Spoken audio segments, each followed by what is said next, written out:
Okay, in this video, we're going to make a beaded fidget hedgehog together. So this is what we're going to be making, this little cutie with all the beads.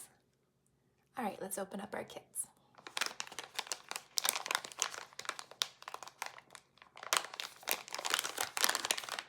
Okay, so we should have our yarn, our stuffing,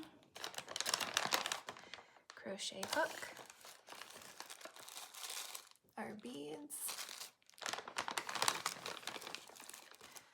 and then all of the other little pieces that we're going to be using along the way.